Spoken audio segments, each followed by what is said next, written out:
Morning. नमस्कार दोस्तों, स्वागत है आप सभी का आज के मुख्य समाचार में। तो चलिए जानते हैं दिन भर की 25 बड़ी खबरों को फटाफट अंदाज में। पर आगे बढ़ने से पहले वीडियो को लाइक और चैनल को जरूर सब्सक्राइब करें, साथ में लगे नोटिफिकेशन को ऑन करें। चलिए वीडियो स्टार्ट करते हैं। राजस्थान के मुख्यमंत्री भजन लाल शर्मा के सरकारी आवास का घेराव करने के लिए यूथ कांग्रेस के कार्यकर्ता शहीद स्थल पर जुटे हैं। इसमें सचिन पायलट भी शामिल हुए। जी हां, प्रदेश भर से युवा इस प्रदर्शन में हिस्सा लेने जयपुर पहुंचे थे। इस दौरान यूथ कांग्रेस के राष्ट्रीय अध्यक्ष उदय भानु चिप को पुलिस ने हिरासत में ले लिया। ये युवा बेरोजगारी और अमित शाह के बयान के खिलाफ प्रदर्शन कर रहे थे। जी हां, इस प्रदर्शन में प्रदेश कांग्रेस अध्यक्ष गोविंद सिंह डोटासरा, युवा कांग्रेस के राष्ट्रीय अध्यक्ष उदय भानु, युवा कांग्रेस राजस्थान के प्रदेश अध्यक्ष अभिमन्यु और अन्य कांग्रेसी शामिल हुए थे। जी हां, वहीं कांग्रेस नेता सचिन पायलट ने राहुल गांधी पर लगाए गए आरोपों को लेकर बयान दिया है। सचिन पायलट ने कहा कि राहुल गांधी पर लगाए जा रहे आरोप निराधार हैं। एनडीटीवी राजस्थान की खबर के मुताबिक पायलट ने कहा कि हम अपने नेता को जानते हैं। वो संस्कारी परिवार से आते जिस व्यक्ति ने अपने पिता के हथियारों को माफ कर दिया, वो धक्का मुक्की नहीं कर सकता है। दिल्ली विधानसभा चुनाव से पहले राजनीतिक पार्टियां वोटरों को लुभाने के लिए कई योजनाओं की घोषणा कर रही है। अब आम आदमी पार्टी के संयोजक अरविंद केजरीवाल ने महिलाओं, बुजुर्गों के बाद अब बच्चों के लिए बड़ा ऐलान किया है। जी हां, पूर्व सीएम अरविंद केजरीवाल ने कल शनिवार को घोषणा की है कि दिल्ली के गरीब बच्चों को समान स्कॉलरशिप दी जाएगी। उन्होंने कहा कि वो चाहते कि कोई भी दलित समाज का बच्चा पैसे की कमी की वजह से उच्च शिक्षा से वंचित न रह जाए। जी हां, बता दें कि केजरीवाल ने इस योजना का ऐसे में ऐलान किया जब देश भर में डॉक्टर भीमराव अंबेडकर के कथित अपमान को लेकर विवाद चल रहा है। जी हां, आम आदमी पार्टी के प्रमुख अरविंद केजरीवाल ने कहा कि अमित शाह की हम कड़ी निंदा करते हैं। उनके जवाब में आप पार्टी बाबा साहेब के सम्मान में एक बड़ी घोषणा कर रही। केजरीवाल ने कहा कि मैं चाहता हूं कि कोई भी दलित समाज का बच्चा पैसे की कमी के कारण शिक्षा से वंचित न रह जाए। जी हां, केजरीवाल ने आगे कहा कि आज वो डॉक्टर अंबेडकर स्कॉलरशिप की घोषणा कर रहे हैं। इस स्कॉलरशिप के तहत दलित समाज का कोई भी बच्चा किसी भी टॉप की यूनिवर्सिटी में पढ़ाई कर सकता है। उस बच्चे की यूनिवर्सिटी में दाखिल से लेकर पूरी पढ़ाई का खर्च दिल्ली सरकार उठाएगी। हेल्थ और लाइफ इंश्योरेंस पॉलिसियों पर जीएसटी में कटौती का इंतजार करने वाले देश के लाखों लोगों को सरकार ने बड़ा झटका दिया है। वित्त मंत्री निर्मला सीतारमण की अध्यक्षता में कल शनिवार 21 दिसंबर को राजस्थान के जैसलमेर में होने वाली जीएसटी परिषद की 55वीं बैठक में हेल्थ और लाइफ इंश्योरेंस की पॉलिसियों पर जीएसटी की दरों में कटौती को जनवरी 2025 टाल दिया गया।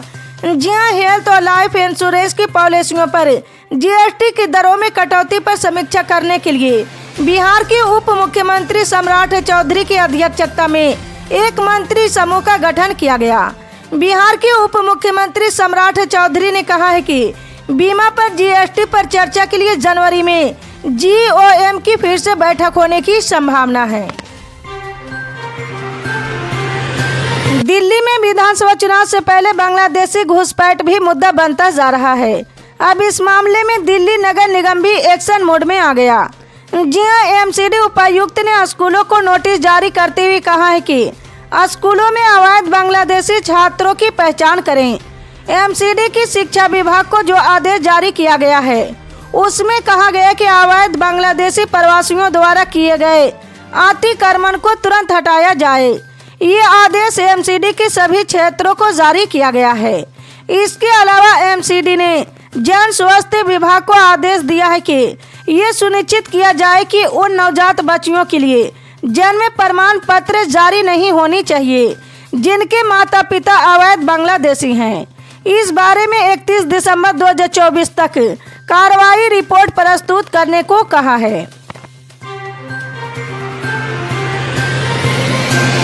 अजमेर शरीफ दरगाह विवाद मामले में स्थानीय अदालत में 5 याचिकाएं दाखिल की गई। ये याचिकाएं अजमेर दरगाह के दीवान जैनुल आबिदीन अली खान और अन्य द्वारा मामले में एक पार्टी बनने के लिए दायर की गई, जहां दरगाह को हिंदू मंदिर घोषित करने को लेकर पहले से ही सुनवाई हो रही। जी हां, कोर्ट ने मामले की अगली सुनवाई के लिए अब 24 जनवरी की तारीख निर्धारित की है। हिंदू सेना नाम की संस्था के अध्यक्ष विष्णु गुप्ता ने याचिका दायर की और उनका दावा है कि दरगाह का निर्माण शिव मंदिर की जगह पर किया गया था और मंदिर को खोजने के लिए एक सर्वे किया जाना चाहिए। जी हां, अदालत ने 27 नवंबर को दरगाह को मंदिर घोषित करने की मांग वाली याचिका को स्वीकार किया था और अजमेर दरगाह कमेटी, अल्पसंख्यक मंत्रालय और ASI को नोटिस जारी कर अपना पक्ष रखने को कहा था। शुक्रवार की सुनवाई के दौरान मामले में पार्टी बनने के लिए 5 आवेदन दायर किए गए। ये आवेदन अजमेर दरगाह के दीवान जैनुल आबेदीन अली खान और अन्य द्वारा दायर की गई है। संसद के शीतकालीन सत्र के दौरान पार्लियामेंट परिसर में हुए धक्का कांड को लेकर सियासत जारी है। बीजेपी और कांग्रेस दोनों पार्टियां एक दूसरे पर आरोप लगा रही। जी हां, इस बीच शिवसेना UBT के नेता संजय राउत का बयान सामने आया है। संजय राउत ने धक्का कांड के बाद चोटिल सांसदों को लेकर कटाक्ष किया। संजय राउत ने कहा कि भाजपा सांसद अस्पताल में लेटकर कितनी अच्छी एक्टिंग करते हैं, सांसदों ने कितना अच्छा परफॉर्मेंस दिया। संजय राउत ने यह भी संकेत दिया कि उद्धव ठाकरे की शिवसेना BMC का चुनाव अकेले लड़ सकती है। जी हां, UBT नेता संजय राउत ने कहा कि पार्टी कार्यकर्ताओं की मांग है कि शिवसेना को मुंबई नगर निगम का चुनाव अपने दम पर लड़ना चाहिए।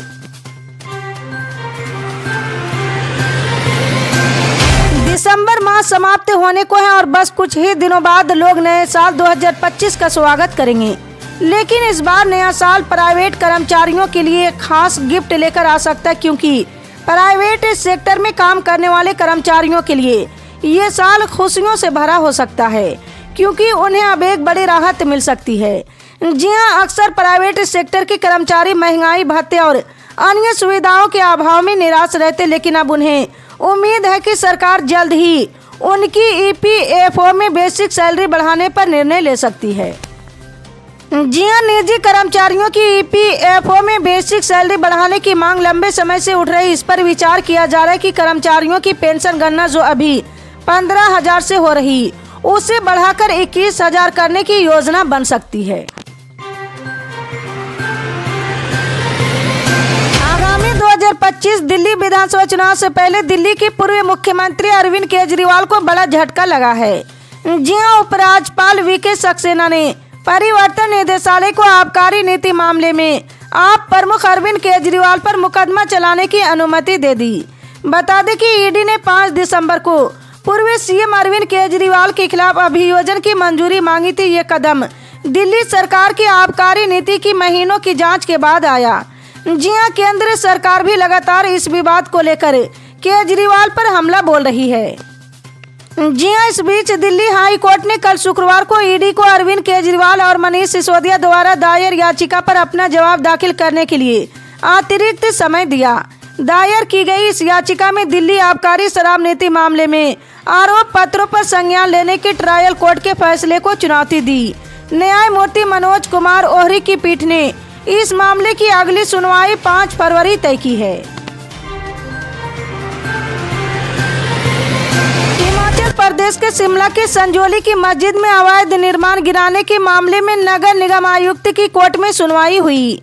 जी हां, शनिवार को सुनवाई के दौरान वक्फ बोर्ड जमीन की मालिकाना हक को लेकर रिकॉर्ड नहीं पेश कर पाया। वहीं उधर अब तक इस मस्जिद के ऊपरी फ्लोर में हुए निर्माण को ही गिराया जा सका और अब अवैध निर्माण गिराने का काम पैसों की कमी के चलते रुक गया है। जी हां, शनिवार को जमीन के मालिकाना अधिकार को लेकर वक्फ बोर्ड कोर्ट में रेवेन्यू रिकॉर्ड पेश नहीं कर पाया है, तो वक्फ बोर्ड के वकील BS ठाकुर ने कोर्ट को बताया है कि रेवेन्यू करेक्शन को लेकर अधिकारियों से आग्रह किया जाए। वक्फ बोर्ड ने मस्जिद जमीन का रिकॉर्ड पेश करने के लिए समय की मांग की है और अब अगली सुनवाई अगले साल 15 मार्च को तय की गई है।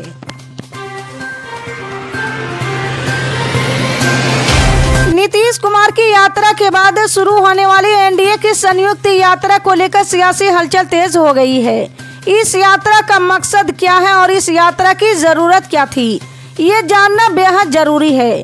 जी हां, JDU के प्रदेश अध्यक्ष उमेश कुशवाहा कहते हैं कि एनडीए की तमाम प्रदेश अध्यक्ष एक साथ तमाम जिला में जाएंगे, जिनके साथ उस जिले से आने वाले विधायक और मंत्री के साथ साथ रहेंगे। इसके साथ ही एनडीए के महत्वपूर्ण कार्यकर्ता भी साथ होंगे, जो इस बात की चर्चा करेंगे कि एनडीए की जमीनी हकीकत क्या है। अगर कुछ कमी है तो उसे चुनाव के पहले कैसे दूर किया जाए, इस बात पर विमर्श होगा और मंथन होगा। जी हां, वहीं बिहार के वरिष्ठ पत्रकार अरुण पांडे कहते कि एनडीए के नेता लगातार इस बात को लेकर दावा करते रहे कि एनडीए में आपसी तालमेल काफी बेहतर है, लेकिन जमीनी स्थिति ऐसी नहीं है। इसको लेकर एनडीए की बैठक एक साथ पूरे बिहार में बहुत जरूरी रहा, ताकि तमाम दलों की ये पता चल सके कि जमीन पर एनडीए की कार्यकर्ता एक साथ है या नहीं।